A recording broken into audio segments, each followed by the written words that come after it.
Buongiorno Renzo. Signor Maggi, siamo sempre ormai nel nostro set più... Anche a te piace più fare così? No, mi piace moltissimo. Perché il nostro amico Fiorello ci ha insegnato il track. Ti dà la sensazione dell'abbraccio. Dell'apertura verso il pubblico che noi amiamo Sì. in maniera viscerale. Sì, perché d'altronde in questo caso mi sento di ricordare un grande che era Silvio Berlusconi. Quando diceva, all'inizio della politica dei quadri dirigenti di Forza Italia, diceva: non presentatevi così, perché presentarsi con le braccia conserte è un sinonimo di chiusura, è un messaggio Io di ce l'ho chiusura. questa abitudine, hai ragione. Ma ce l'abbiamo tutti. adesso- Se vede mi dà così, le braccia aperte e accoglimento, mentre chi si mette così dà un segnale di chiusura, anche se è confortante a te, cioè ti dice così, è molto democristiano. metti in sicurezza, è vero. È anche un po' di timidezza. Sì. È anche un po' di timidezza. Sai che l'ultima volta io ero messo così, ti spiego anche un pochino, perché questo è un segreto che non forse non ti ho detto. Avevo la camicia stretta e mi faceva gli 8 qua, no? Comprendo. Quindi beh, così Però effettivamente ero proprio molto impacciato. Vabbè, ma questa è un'altra storia. C'è una... Ma cosa mi dici di questi deputati che vanno alle feste con le pistole? Ti dico che hanno fatto una straordinaria figura di M. Hanno pestato la famosa. Hanno pestato la Boazza. La Boazza mi mancava. Famosa Boazza, lei conosce questo termine? Sì, conosco. È più alto Rodigino. È più alto Rodigino. Noi siamo molto più volgari, più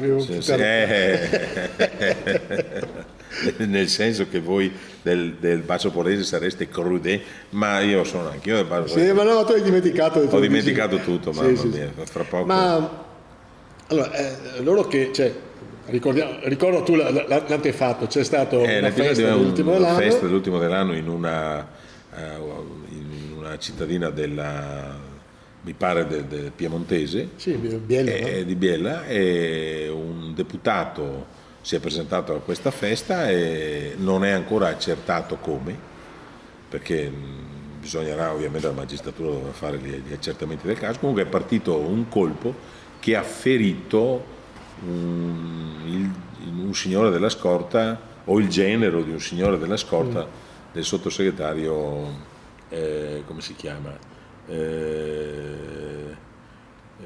che era poi a Rovigo poco tempo fa, che non mi ricordo più. Sì, mi ricordo neanche più. Vabbè, quello lì. L'Omastro. Dal mastro. Dal mastro. E invece l'altro non è stato Dal Mastro a sparare, o perlomeno la pistola Dal Mastro era dell'altro. No, era di un altro deputato di Fratelli d'Italia che aveva questa e si portava dietro quest'arma. Questa è una dimostrazione che le armi bisogna lasciarle in mano agli agenti delle forze dell'ordine, e chi ce l'ha, anche se è autorizzato, meglio che se le tenga a casa, perché è meglio tenersele a casa. Ma tra l'altro del partito Fratelli d'Italia, che vorrebbero che le persone si potessero armare senza grossi lacci e lacciuoli.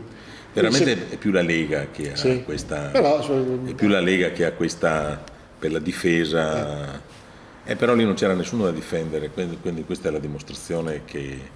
È una di quelle cose che quando ce l'hai prima o dopo la adoperi. E infatti, se tu non ce l'hai non la adoperi, ma se ce l'hai prima o dopo. Io mi ricordo un vecchio film di Manfredi.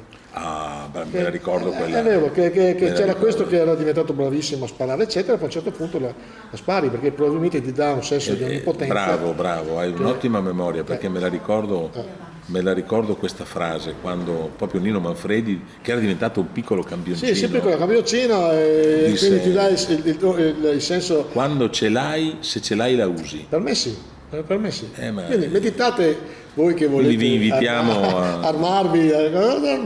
Ti invitiamo giustamente dici già, qualcuno delle forze dell'ordine ogni tanto sgarra e fa dei guai, però perlomeno sono persone che autorizzate, fanno anche fanno dei corsi, test, esatto. Però ecco, chi ce l'ha non la usi, ma soprattutto non se la porti via. Evitiamo di averle. Tra l'altro l'episodio che c'è stato questa primavera il bambino che aveva sparato alla mamma, sai, ad Ariano. Sì. Mamma mia.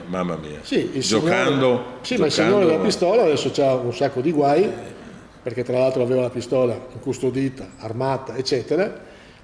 Quindi con le pistole non si scherzano, e specialmente voi deputati e senatori non dovete assolutamente scherzarci. Nessuno. Quindi meditiamo, niente armi. Niente armi. Anzi, parafrasando, citando il poeta, mettete dei fiori nei vostri cannoni. Noi che siamo di quel periodo lì. Ecco, c'era una canzone. Di chi? Chi è adesso? Io te lo so. Adesso, guardi. Era una canzone di un complesso. Questo sì. Mettete dei fiori nei vostri cannoni, ed erano i giganti. Bravo, erano i giganti. Col celeberrimo Enrico Maria Papas. Con Enrico Maria Papas, quella voce molto cavernosa. Ma quanti anni abbiamo?